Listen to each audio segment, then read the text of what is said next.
All right, we're live here at the station of decapitation without your head. I'm Nasty Neal, and I'm joined by filmmaker Mary C. Russell. It's very cool to have you here. Hi, nice to be here. Yes. Now, Trista set this up. She couldn't be here tonight, but she set up most of the guests this month. It's very cool. Yeah, she hit my DMs and so I was excited to join and represent women in horror for this month and really trying to, make sure women get hired more for in All right, horror. we're live here at the station of decapitation without your head. I may hear the interview in the background. My filmmaker Mary C. Russell. Is that on your end or my end? Hi, nice to be. Oh, okay, all right. Yeah. Now Trista set this up. She couldn't be here tonight. Yeah, you might have the show on in the background. Very cool. Yeah, she hit my DMs and so. Well, this is just in case anyone missed the beginning. We get a recap. Women in horror for this month and. Oh, that was my end. All right, no problem. Man, I don't like that guy's voice. Very annoying. But yeah, Women in Horror Month. And you said represent women in horror. I know you haven't been in making movies for ages, but how has that changed over the last few years? I think that women working in horror has definitely it's grown in a sense where women are starting to towards the beginning it was very competitive. I think it felt very competitive where no one was kind of reaching out to give a hand, and so I think towards the beginning it felt more like a little bit more hungry, like 10 years ago. Mm-hmm. And then as we start to move 5 years later, I started to see the past 4 years, I've seen a lot of really great change. And I think that, being handed, I work as a cinematographer in cam op. And so I think being handed that, this past year has really, I've seen the change in women getting hired more, especially in the horror field, and kind of you've seen the past 5 years, the change in movies, Mm-hmm. the perspective where a lot of sociology and psychology behind new movies coming out. And I think that seeing that is really exciting, really fun to see these changes and people making these changes. Yeah, I do a lot of festivals up until the last couple of years for COVID, but the indie horror scene really embraces that, I think. Yeah, indie horror scene, I think for sure is starting to embrace that a lot. I think it's at the start of it, so I'm seeing still within specifically cinematography where I work, there's only 1 to 2% of women working in camera. And so I think, more things obviously need to be pushed, and I see the levels start to change. But I think with female directed larger feature films, with the big horror production companies, I can name a few. Candyman, the new Candyman, that's making big changes, and we're seeing that at the top level. I think when we look at the top level, that's where we're seeing the main changes.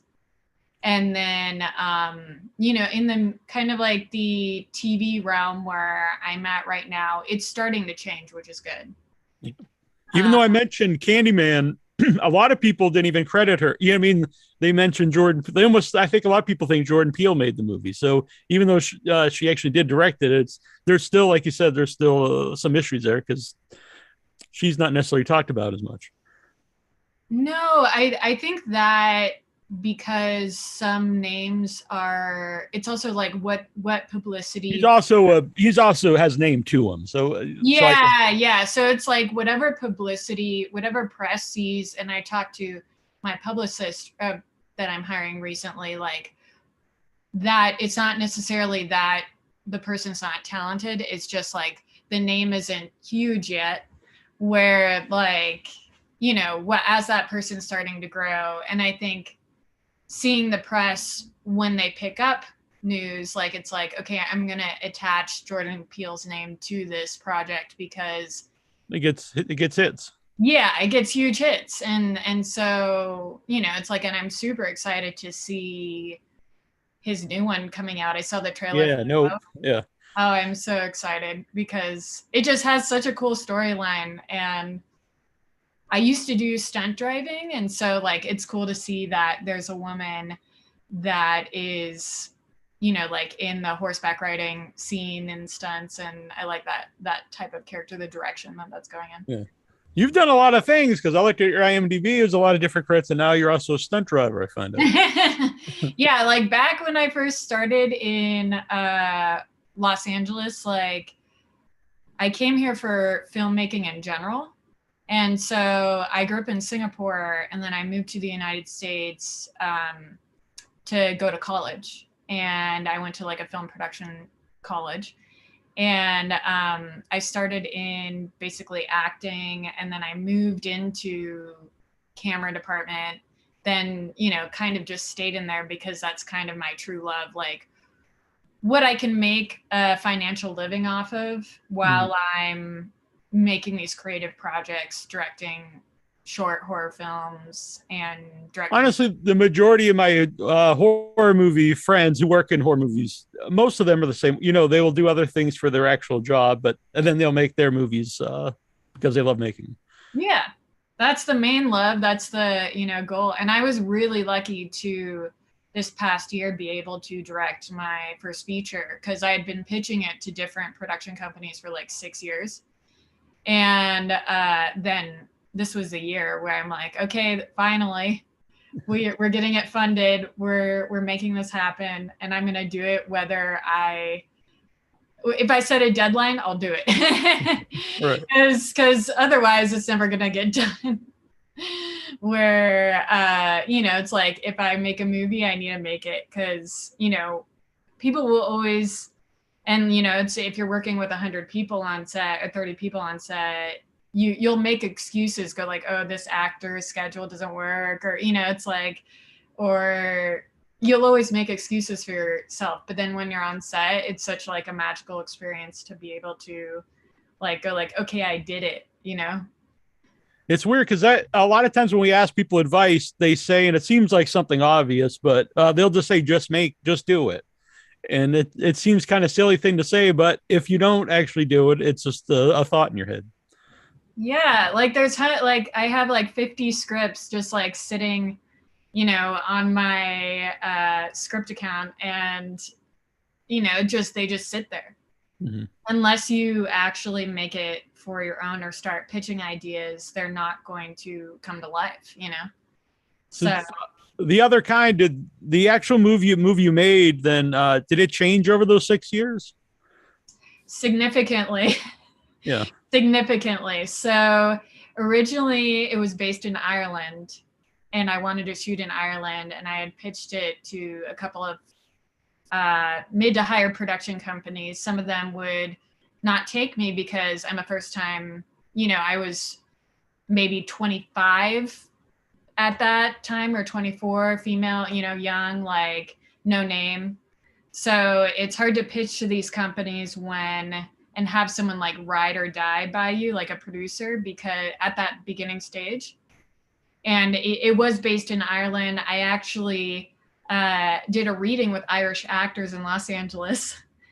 And then it totally changed where a production company came on later on, like an indie startup, mom and pop production company. And they came on this past 2 years. And during the pandemic. Oh, okay. They reached out to me going like, hey, what's going on with that script? You know, what's going on with the other kind script? Is there a way to adapt it to the United States? And can you make it cheaper? Right. Like, you know, it's like $150,000 movie, $200,000 movie instead of like the $7 million movie you're aiming for. or $3 million movie you're aiming for. So I was like, yeah, let's do it. You know, it's like, I'm willing to do anything, you know, to make this feature this year. And if you guys want to find financiers and like figure out that, then let's do it.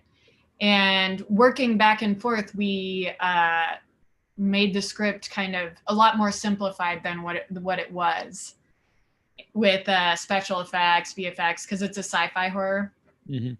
So we definitely pulled it down and shot near Lake Arrowhead, Big Bear area. Oh, interesting. Yeah, I can't talk too much about it, but that's how I met Trista. We filmed a movie there, yeah, in Lake Arrowhead. Oh, that's funny. Yeah, and right before the pandemic, so maybe it was around the same time. I don't know, but yeah. It was just, I just shot this in 2021. Okay. But I was writing it during that period, like at the beginning of the pandemic. Mm-hmm. So my test with the production company was actually to write a pilot during the pandemic. And that was my first project with them. And then like it moved into The Other Kind, where I still can't believe we made that film. That's very exciting. Yeah. Yeah. That's a nice area too. I love this area. Yeah, I live in one of the mountains up here. I'm not going to say which, but. All right. Yeah. Yeah, you don't have to give the street address or anything. No. Yeah. I'm on the other coast. I'm in Massachusetts right now. It's very cold. Oh, cool. I'm sure the temperature's a little bit different. Yeah. It's actually snowing earlier. Oh, pretty. Awesome. Well, it sounds pretty, but when you have a lot of snow, it's not as pretty as. You get sick of it quickly. But anyway, can you give people an idea of what The Other Kind? You kind of went over it, but what's kind of the idea behind The Other Kind, the current one, because originally it was in Ireland. So the current one is basically like it's around a small village lake town, and it's about different characters, kind of like cutting different stories, kind of like Crash, the movie Crash, where it's like it brings these characters together in a climax around a lake. And there's something that's ominous in the lake that is making people disappear or go crazy within the town. And so a police officer is the main character, and he has had a drinking problem, of course. And so basically, and it stars Mark Anthony Samuel, who was in General Hospital, and also Rebecca Kennedy, and I don't know if you know her. I know the name. Rebecca. Oh, okay. And Lestanja Diaz, who's kind of the new new main actress in that movie. So I'm really excited about that. But these characters you kind of follow these characters around this lake. And actually, I've had Rebecca. I knew the name. I hate to interrupt you. I'm sorry, but she's been on the show, and I'm friends with her on Facebook. But she's been on the show. Oh my gosh, that's awesome! That's so much fun. I love that. Yeah, she's a sweetheart. I mean, all of them are sweet. It was great working with all of them. I got really lucky with the people on my set that, you know, not everyone's lucky where they don't have control in hiring people.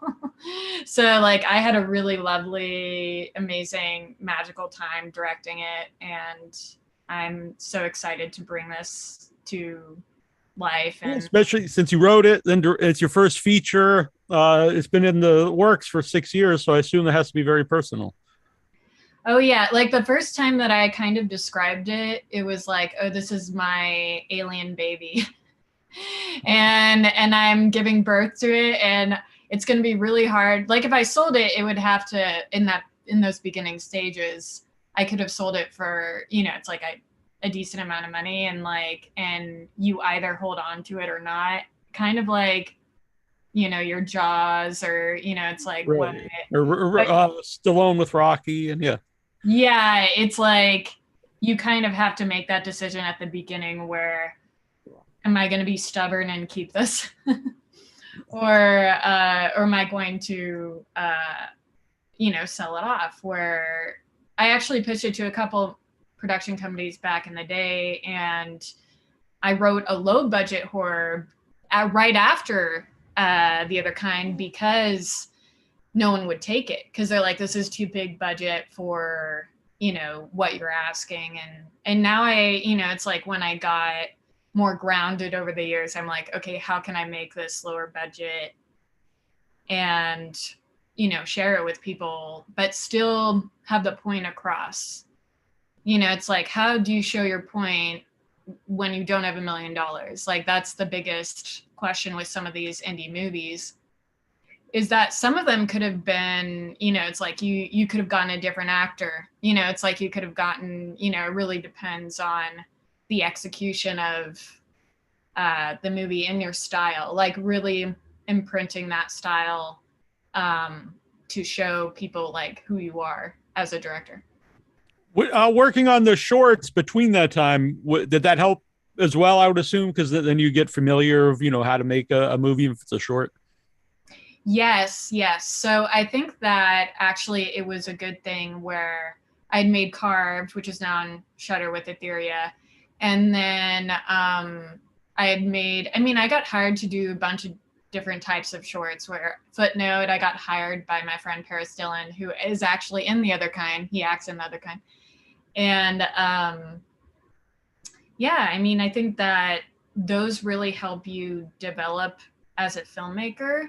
And I think cinematography helped me so much, like going back to school for cinematography and developing that skill set and kind of having that vision and being able to communicate with the DP on my new project. And I'm cam-opping for a horror streaming service right now for a television series. And that, it's like, I think just opening that really opened my eyes to visually how to bring in the audience. Mm-hmm.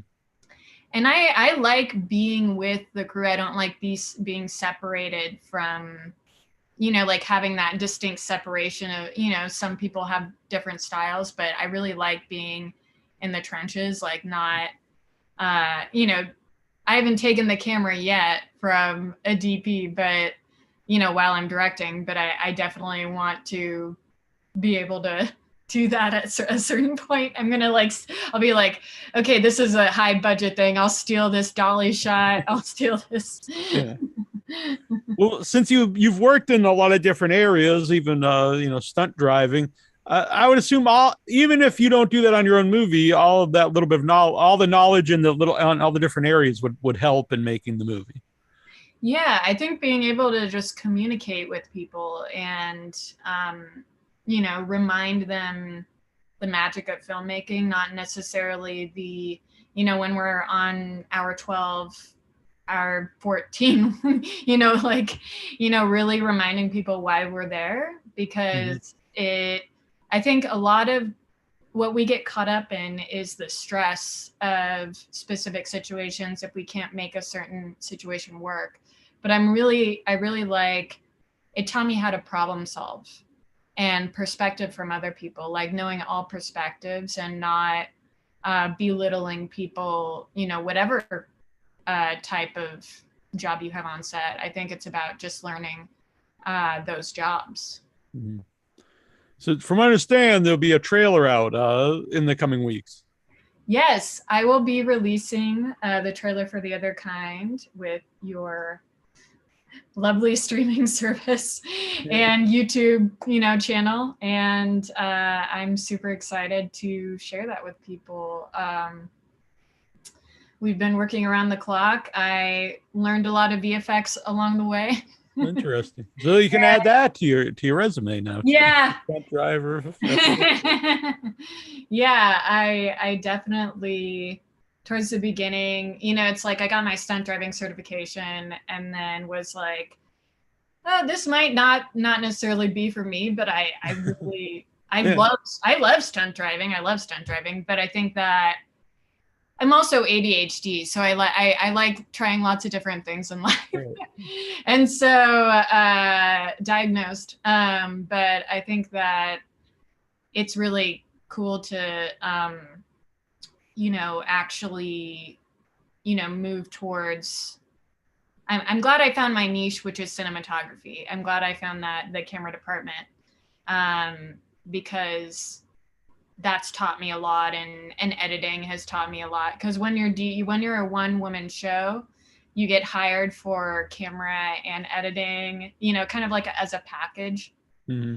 And so I've been asked that a lot on different gigs.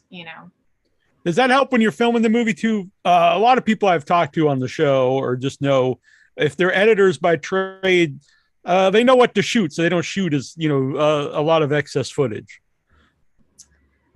I actually think the best advice that I got was actually from my dad, is to overshoot.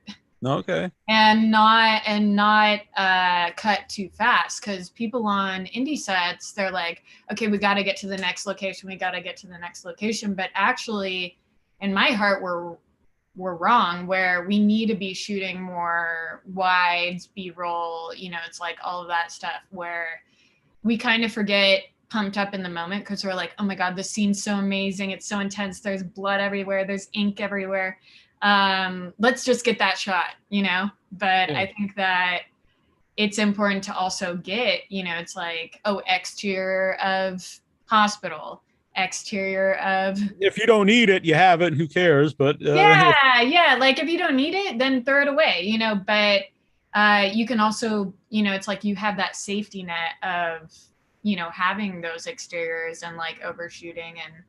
And that's when I noticed, like, I catch myself to go like, don't cut too early, don't say cut too early, like when you say action then cut. all right. You could do that in the editing, I assume. Yes. Any fluff, take it away in the editing room. It's like any can we swear on here? Yeah, it's fine. Okay.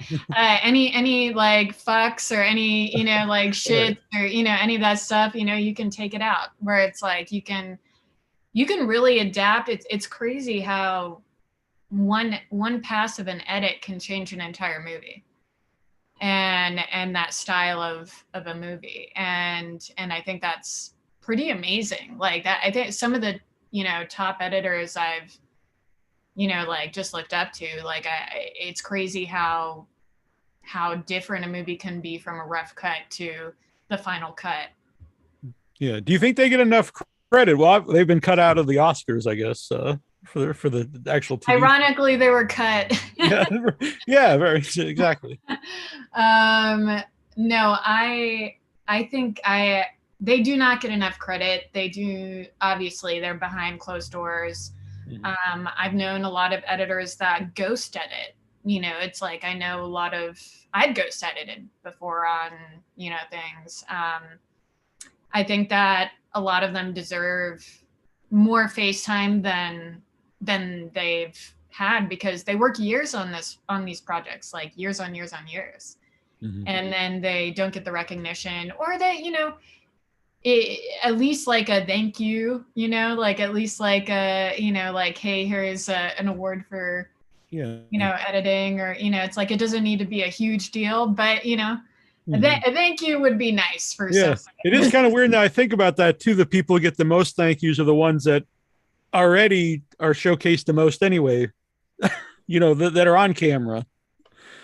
Yeah, I think everyone that works, not that they don't deserve it too, but everyone that puts a piece of the puzzle together, like, I think they deserve recognition. Yeah. So. Yeah. That is a pet peeve of mine recently, is like on almost all streaming sites, when they go to the credits, because I actually like to watch the credits, they'll either immediately just skip to the next thing. If you're watching a show, let's skip to the next one, or they'll put them so quick that it's impossible to actually read them. That's one of my pet peeves too, because I couldn't even see, like, I was wondering, like, oh, who was the cinematographer on this, or oh, who was even the camera op, like whoever. Like, you only see it to a certain point. Mm-hmm. It's like 5 seconds or something like that. And on Netflix, or, on certain streaming services, like, I'm like, oh my gosh, I didn't get to see who directed this episode? You know, I don't even know who. Yeah. So I only know the big production company that made it. Yeah. And I think if you watch stuff like live, they actually speed it up and it goes by in like 2 seconds, and it's just like so fast, like there'd be no way to read it. Yeah, it's quick at the end. I think, you know, there's probably an SNL sketch on that somewhere. Yeah. Yeah. For the film festival sketch I'm still in love with that they did a while back. I don't think I've seen that. Or it might have been SNL or another comedy sketch group, but it's about kind of these filmmakers that it's like the worst questions that are asked at film festivals. Where did your idea come from? Yeah, like the same questions over and over again. And but you know, so sometimes it's not as fun to get asked those questions when it's like, what's it like, you know, from a woman's perspective, you know, it's like, you know, some of those.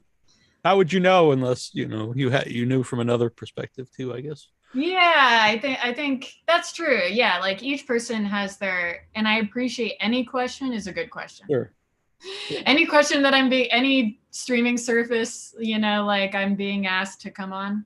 It's funny this came up because earlier I did a press interview and I was in the virtual waiting room. There was literally dozens of interviewers there, and I just kept thinking, oh, this whoever I'm about to interview, they've been asked like all these questions like 25 times today.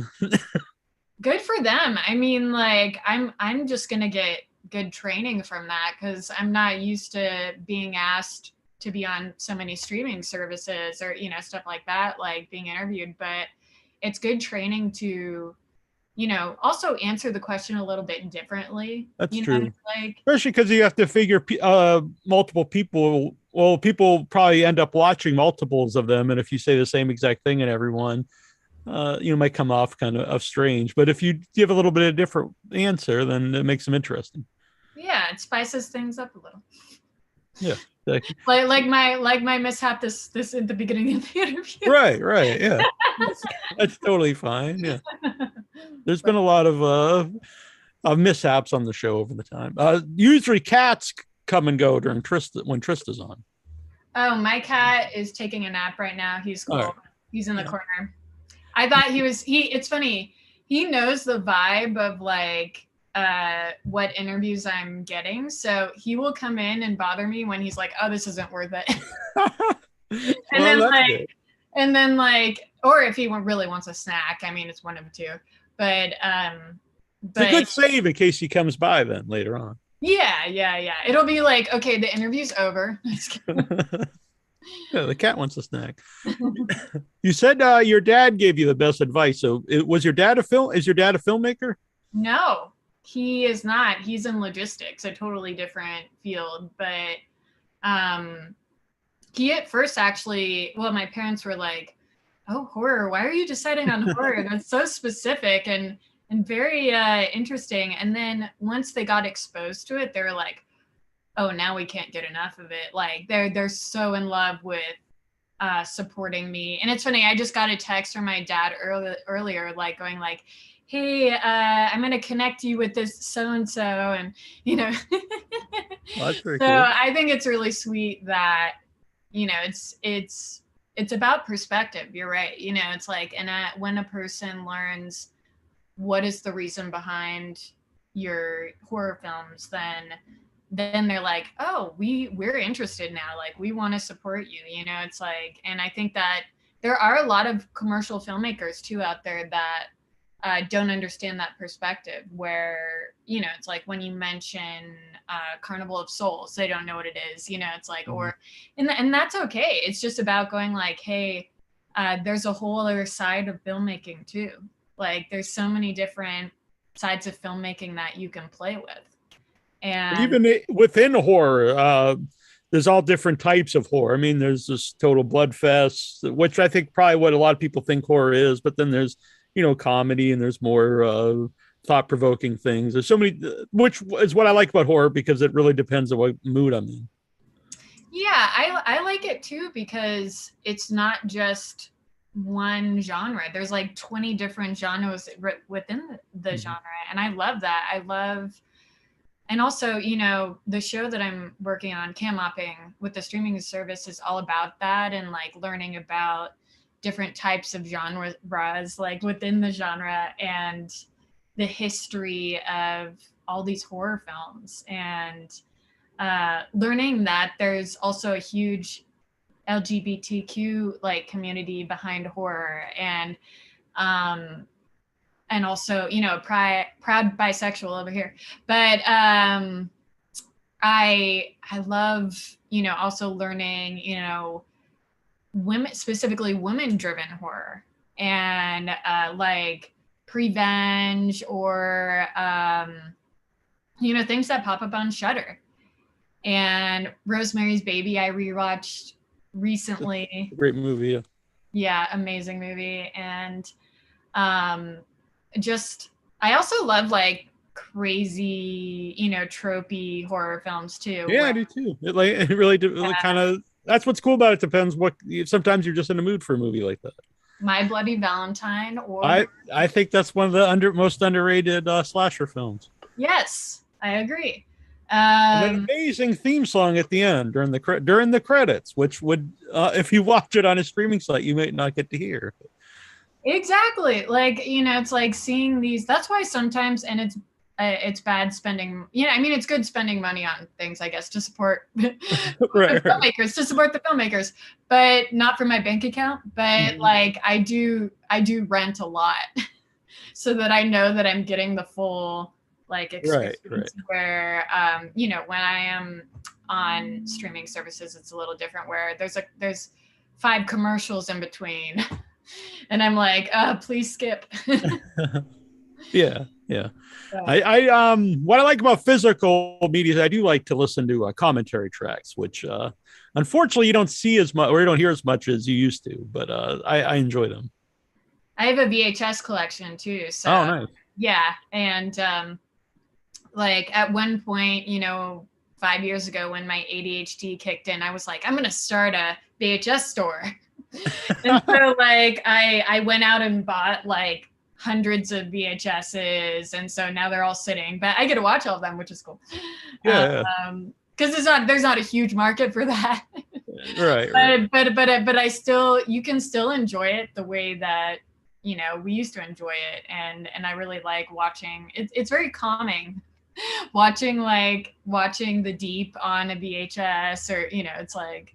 Well, it's interesting, especially I think in like a lot of the 80s, maybe 70s horror is some of them, when they put out like nice editions of them, I think actually takes away from the movie. Like when I went, a really bad copy of Texas Chainsaw Massacre to me looks a lot better than like a really clear copy of the movie. Same. I love it because it feels real of that time. Like it feels like, I'm like, oh my God, I love when, you know, like it glitches.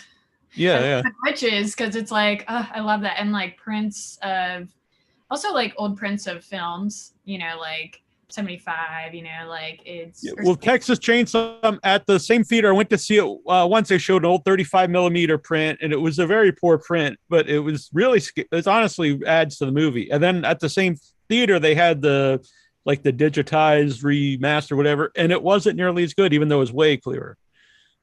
Yeah, I think there's a magic to film prints. Like there is just a magic to it, and I do want to shoot, like, I mean, you know, any indie filmmaker's dream is to like shoot a full feature on film. Yeah. So I mean, there is one particular script I have in mind that it's like, oh, this is a one-woman horror, it needs to be shot on film. But did you see Editor? Is it not Editor? Censor. Yeah, that was one of my favorite movies last year.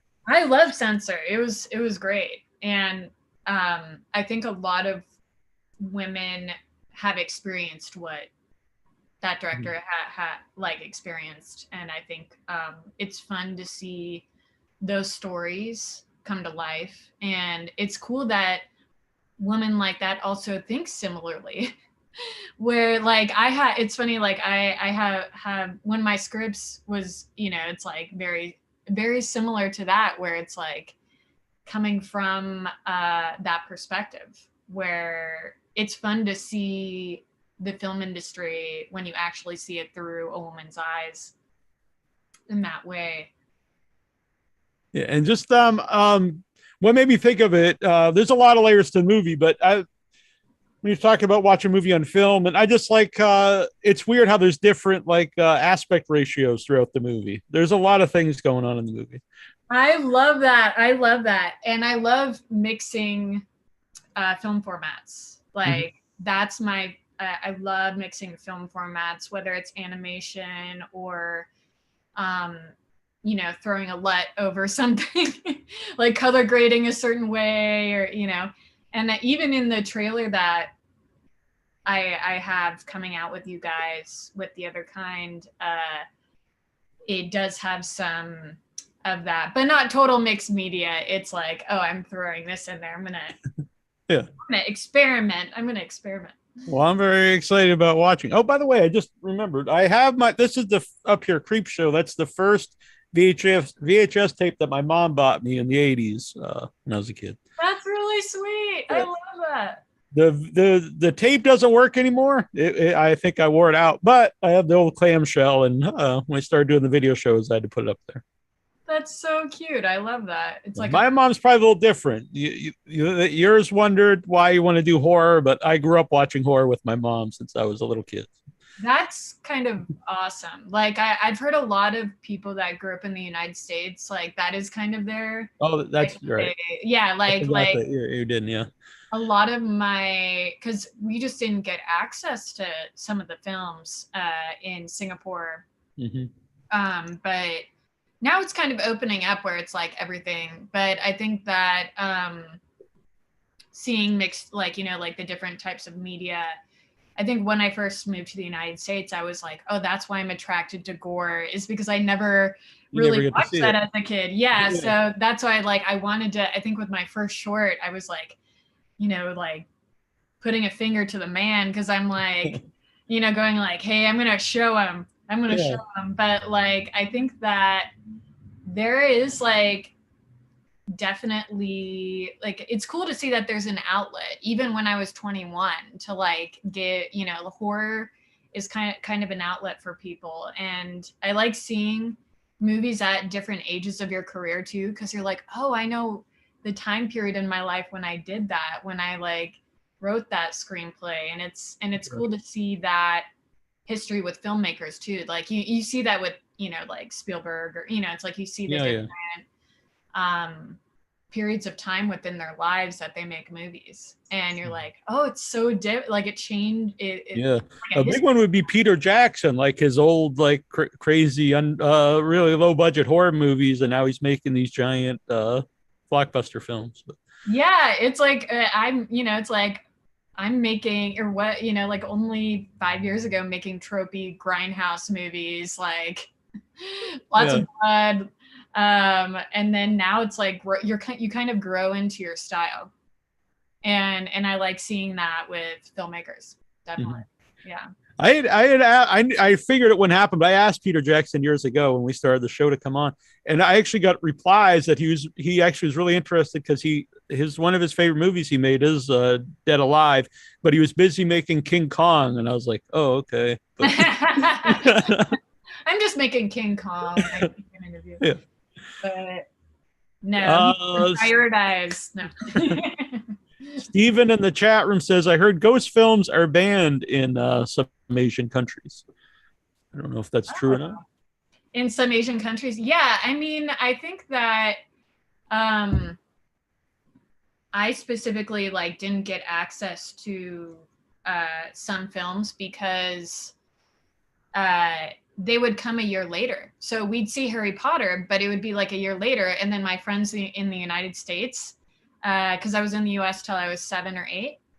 And then I moved to Singapore.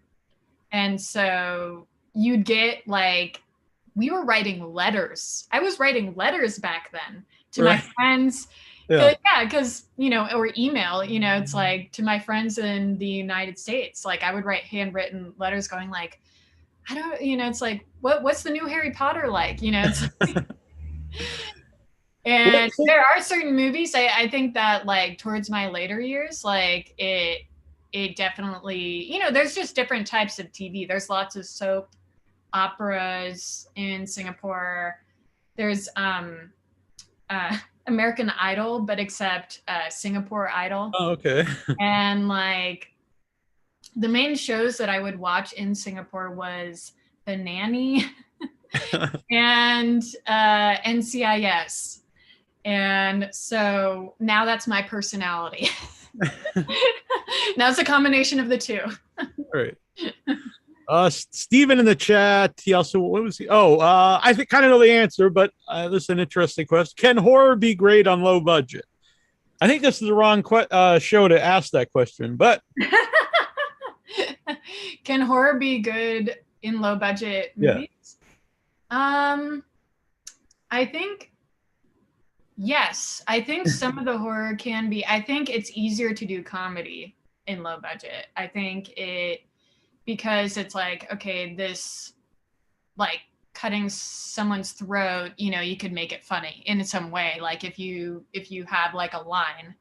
Mm-hmm. So I think that it's a lot easier to have these lower budget movies. The comedy comes out more, and I think that's because a lot of filmmakers start that way too, with comedy horror or grindhouse horror, because they're just easier to make.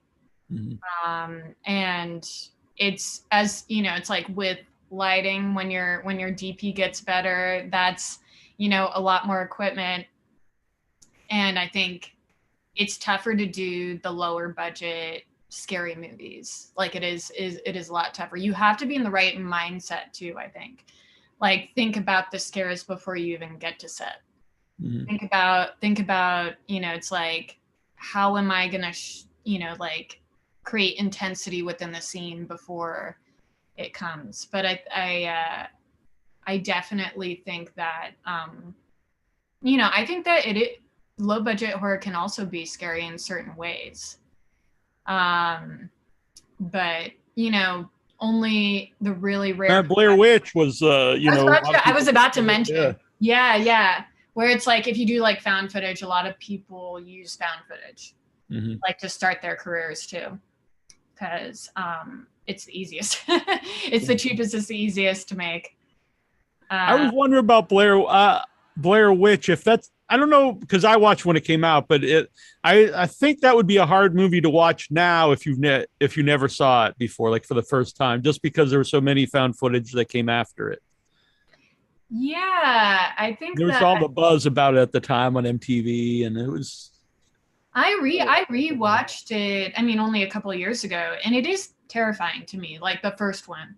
And I think that people just like subtlety and beauty in those lower budget horror films. I think subtlety even works with big budget horror films. Sure, yeah. And big budget horror films can go wrong too. It's like if there's too many things being thrown at your face, it's hard to follow. So I think that, one of the other, talking about my dad again, but another piece of advice he gave me was, like when pretend that you're riding on horseback and calling back to someone, what would you say? It's like, that's kind of how your movies to be shown to mass audiences, like how to show people, be very clear with the point you're trying to make within a movie. And I think that's really good advice, like with, because there is a lot of, I sometimes do really love, like if you're going in one direction, go fully in that direction. Like if you're going in a confusing direction, go in that direction, go psychedelic, crazy, go in that direction. I think it's about making that distinct decision, within your film. Yeah, kind of stick to the rules of your film, maybe. Yeah, like, and then also coming back, it's like, I'm in post with my feature. And, you know, watching it, it's like you constantly need to remind yourself that, you know, the point of the film. So you have to like go like, okay, it's moving in this direction, like go with it. You know, it's like where you have to remind yourself the soul, the magic behind it. And because you can get caught up in like wanting to cut it fast super easily. So I think that you know, that definitely helps, like leaning into your gut. Are you doing the editing on your own movie? I have a sole editor, and he I'm definitely supervising, and I think that really helps in a collaborative effort when you're editing a feature film. So basically post supervising, and I think that it helps because you give them your perspective on what the soul, you know, it's like I made him reread the script a couple times, the original script, and, you know, like to really gain that emotional perspective where, you know, it's like when someone is coming in on a project, they're coming in raw, like they don't know anything. So you have to like really, you know, make sure that they see what you're seeing. Mm-hmm. When you're saying like you have to remember kind of like the point of the movie, I would also think something that you shot yourself and wrote yourself and spent over these years, you would also, some of it you just be emotionally attached to, and maybe it, you know, you remember filming it or whatever, but maybe it doesn't work for the movie if you actually just sit back and look at it as a movie. Yeah, I think that you, like on set, there's just such a magic when you're making it, and then when you're in the editing room, you're like, oh, I totally forgot we shot that part. You know, it's like where there's just so much content that, you know, it's like 65 scenes within one, you know, area, and you're like, oh, this is so good, like this is so magical. And you do have to go back and, you know, like kind of how, you know, a recent example I sent my editor was you know, the classic shower scene in Psycho. Yeah, to kind of, I'm like, hey, I'm just gonna throw this in here. I didn't have room on my back. This was a Christmas present for my friend Annabelle. I love that. That's so beautiful. But yeah, so kind of just because my movies are very character based, like very focused on characters. And I think when I started studying the history of horror and etc., like Hitchcock was my go-to with all of his movies. Rope, like, is amazing. Psycho, obviously. Notorious, just very suspense driven films. And but the style of my movies, yeah, it's definitely like how do we create an anxiety within the audience, and when's the right time to create anxiety, because you want to have light moments and then also these scary moments. See, because I think if you don't have the light moments, if you just had nonstop scary moments, after a while, nothing's scary because it's all the same thing. Yeah, like, and I think that there should always, you know, it's like I like inserting humor, yeah, obviously in like my films, and I think that does create this natural lightness of, you know, in between something might happen. You know, you never know. Poor Rebecca's character. she plays like a young woman named Birdie, and she you definitely see like the lightness, and then possibly I've seen her post about Birdie. Interesting. Yeah. So I made her dye her hair. Dye her hair red. Okay. Yeah, Did you meet Rebecca doing the movie? Did you know her beforehand? She would, it's funny, she followed me on Instagram. So this was a rare occurrence where my producer did put out auditions on Actors Access and all of these things, and LA Casting. And Rebecca I met in the very early stages, where she would follow me on Instagram, and she was like, well, I just like like women directors posts, and if they hire me later on, great. And hey, it worked for her. So right. Like, yeah, she was like, I just follow these filmmakers that, any filmmaker I kind of admire, or and she's a very smart woman in that way, where I asked her to audition. So that's how I'm like, oh my God, her look. Plus she's worked with other colleagues that I know of in the past in the horror community, and I've seen some of her work, and it's amazing. And so I was like, okay, I need her to audition through Instagram. You find that because I've noticed that I don't want to say cliques, but there's groups of people who work together a lot. I think if you find people that you like and also you work well with, you want to stick with them.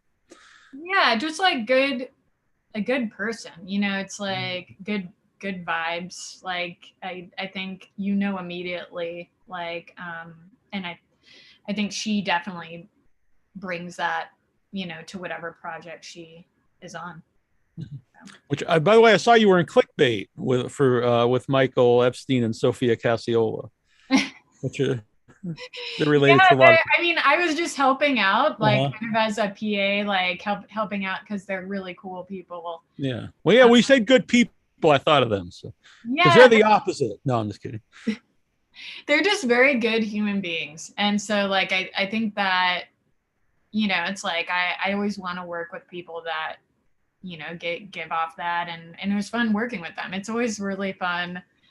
The like very similar style to like what I directed with Carved, and like I hope to continue to see their work. I'm excited, and even too. And I can't say too, but I will say that I'll just say it. My first produced movie is with them. I co-produced with them, where it's in post at the moment, so hopefully it'll be out in maybe this year, but next year definitely. But yeah, they're great people. That's cool. I didn't know you worked with them. That's amazing. Yeah, a few times. Okay, cool. Did I did a short film with them, Umbilicus Desidero, which is a documentary about the loss of my belly button, which I would recommend. And then and a couple other things. Yeah. That's fun. I love it. So which came first? So when you decided like you wanted to make movies, like how did you pursue that? How did you go about that? I think I first decided when I started to get exposed to the horror movies. So I think watching them, and then also acting in low budget horror movies kind of got me where it's like, oh, I kind of want to be a bigger piece like in this world, where I want to kind of discover more horror, and I dip my toe in it. And it's funny because my background is definitely, you would have not expected me to go into horror films or film. And I think that, but I love, it's like I love how I went into that direction, and that's what I'm meant to do in my life. And I've never had a question about it, when I moved here from Singapore. I know that this is what I'm meant to do. And even when it was tough, it's like a couple of years ago, when you're really hustling and like you don't, you're freelancing, and, I think that is part of it, where you get to a certain point and you're like, oh, now I'm consistently working as a camera operator, and this is good. This feels good. And all that hard work is paying off, and all that fighting, being, forcing myself into all male crews. It's like, I think you definitely, prove your skill set. You eventually prove your skill set and learn and grow. And, 4 years ago, I can say I have the same skill set as I have now. And that's kind of how I stumbled upon it. Is, you know, I came from a very Christian background, and then when I moved to the United States, it kind of opened up everything, and I was like, oh, the world's not just, you know, it's like I was living in a city, you know, it's like on an island, and then you kind of open up your eyes as you get older. Obviously, you're more aware of the world when you travel, and you know. Yeah. Steve wants to know: was Singapore to the U.S. a culture shock? I assume yes from the laugh. I don't know, but I think that yes, it was. It definitely was, I think, at first. And then eventually you're like, because I felt so safe in Singapore as a kid, like up until 17, 18. And then I moved to the United States. And then the United States was a culture shock where I was like, oh, wow, like everything's legal here.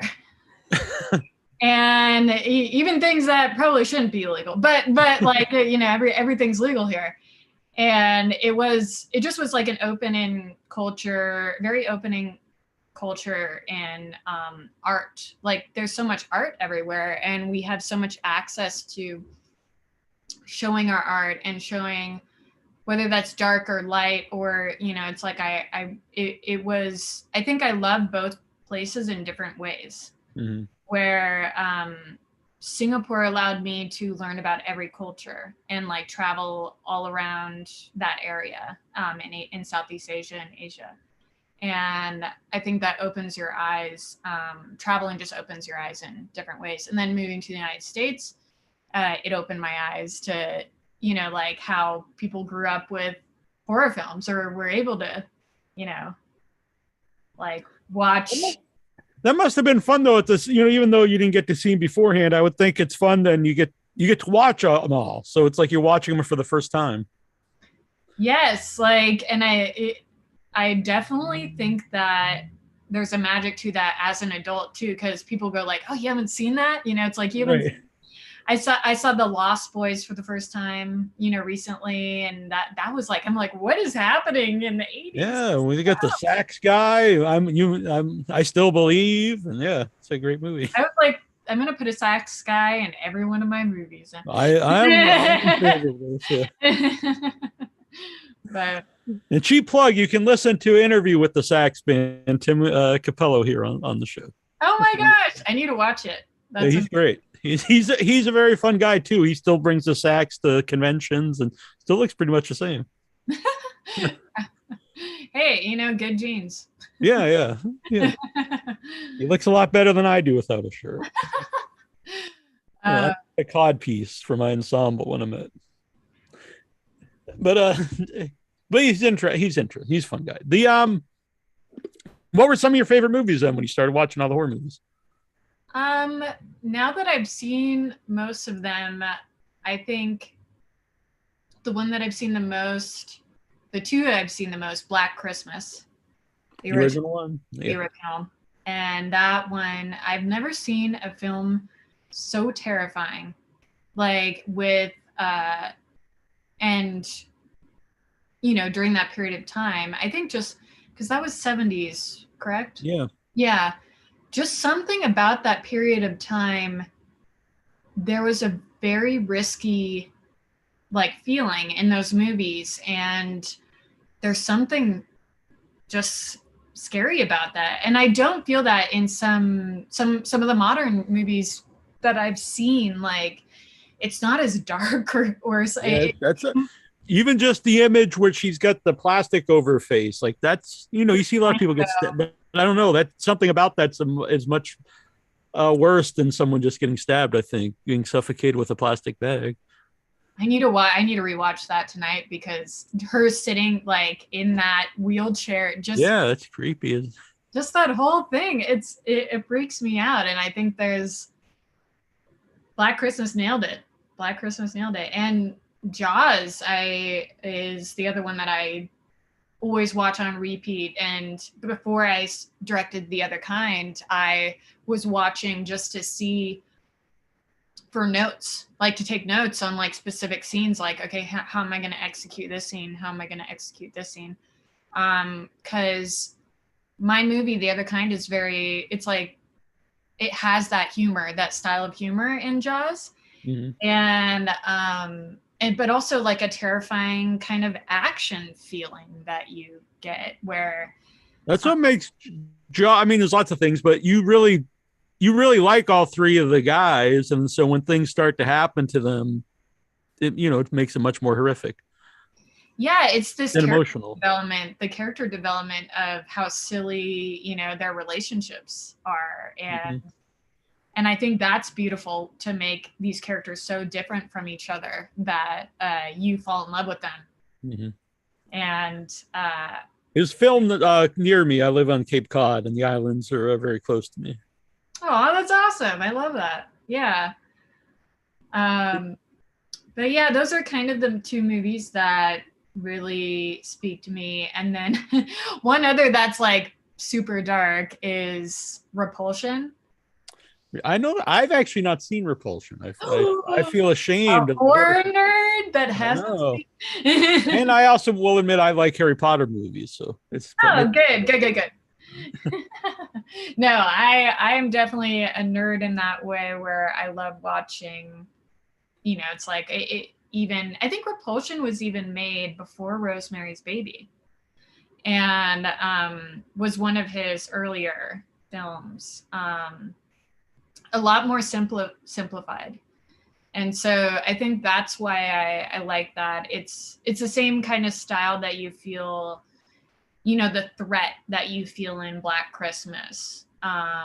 And this, this scary kind of entity that is a question mark. Like, I think that's what makes these movies so terrifying, is that you don't know, you're not revealed, like it's never revealed, and letting that sit there is more terrifying than a knife going into someone's chest or back or whatever.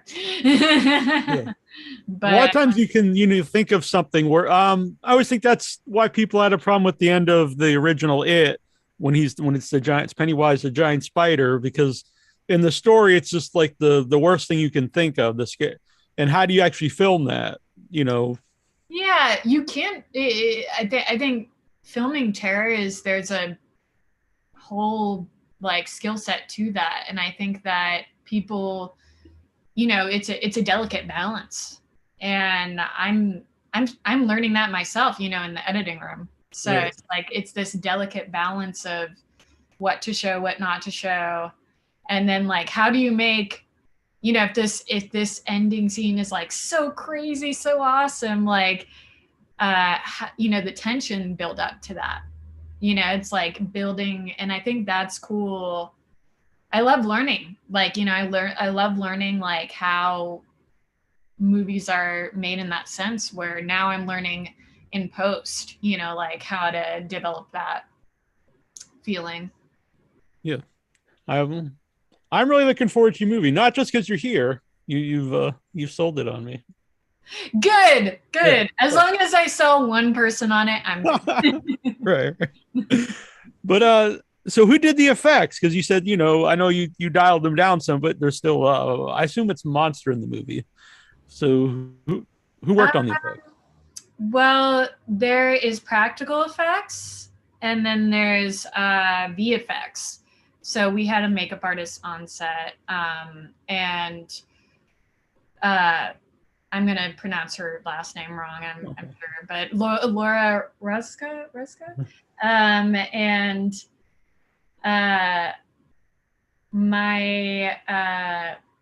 the VFX basically were, I've been dipping my toe into that.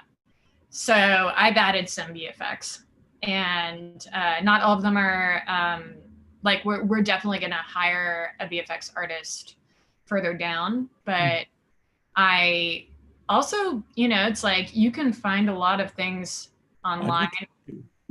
Yeah, like green screen, like easy green screen online. Right. Like I'm sure you're that's how I learned a lot of things as you watch. I learned to tie a tie, a double Windsor knot on YouTube. But there's lots of things you can learn on YouTube. Yeah. Yeah, like just green screening effects and like great websites you can subscribe to and download all these effects for free. Like, so I think so that, you use like the Adobe products, like After Effects and. Yeah. So, and then I definitely, I edit with the same program that my editor's editing off, which is Premiere. And I did cut the trailer. Oh, nice.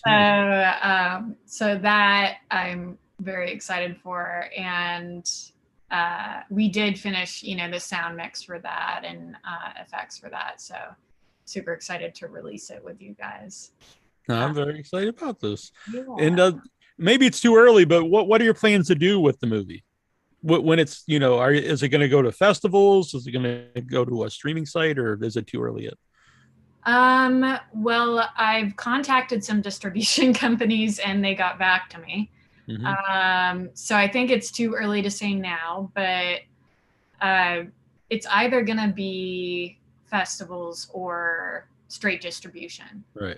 And or both, because I think some distribution companies do festivals. Like they have a section where they premiere a movie or, like do a theatrical release through a festival like South by or, and I am super excited to get this out there because it's been a feature that, and some of these production companies that got back to me, I pitched it to them like years ago. So they have a distribution section that's like, okay, like we're, it's like a lot of production companies are strictly more distribution companies. And so they focus on that. And so it's cool that, it's a good sign that they're getting back to me.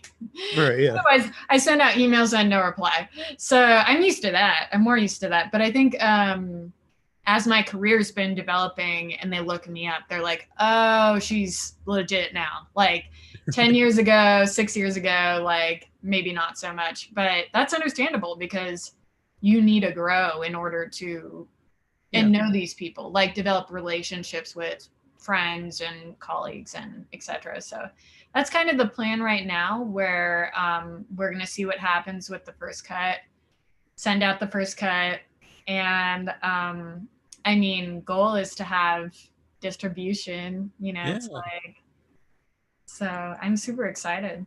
No, I'm excited for you, and I'm excited to see it as a viewer. Yeah, I am too. I'm excited for lots of people to see it. And a lot of the filmmakers that I worked with and like actors are like hitting me up, when can I see the first? All right. They want to know where can they see some of your short films? So some of my short films, one of my short films is on Shudder. It's called Carved, and it's under the Etheria season 2, episode 6. And it's a slasher comedy horror I made when I was 21, 22 years old. It was actually my thesis for my college. Oh, cool. And then I do have other content online, but mainly Carved is the one that got me on the map. And since then, I've made Footnote, which is, I was hired by Paris Dillon to direct, and it's like a horror short comedy again, and a couple of other short films that I did. So it's easy to find my work online. Also, www.marycrussell.com, and you can just follow where my future goes, and that's kind of the big next thing in my camera department career. So, and from there they can find your social media accounts. I think you're pretty easy to find on social media. Yeah, you found me. yeah. I think it's like Mary C. Russell. But yeah, my it's easy to find me on Instagram and Twitter. I don't know if I follow you on Instagram. I'll follow you after the show, though. You should. I will indeed. This has been very. What was that? I'm sorry. I don't know. Go ahead. I'll just say it's been very fun, and we should do part 2 When the feature comes out, The Other Kind. Duh. Yeah. I want as many interviews as I can get. All right. Very good. And we also do shows sometimes, our 13, where we each have our own 13 list. I think it would be fun for one of them down the road. Oh, that would be so much fun. Thank you for having me. Pick a random topic, and we each have our own list. Thank you for having me for Women in Horror Month. That's so amazing. I love that. Thank you. Big thanks for Trista setting it up, and thank you for doing the show. Thanks. It's been very fun. And you sold me, and I'm sure everyone who's watched on the movie. Good. I'm selling it. I'm selling it. All right. Well, very good. Have a good night. Bye. And thank you for not hanging up, and thanks the cat for not interrupting. Oh, my cat didn't walk in yet. All right.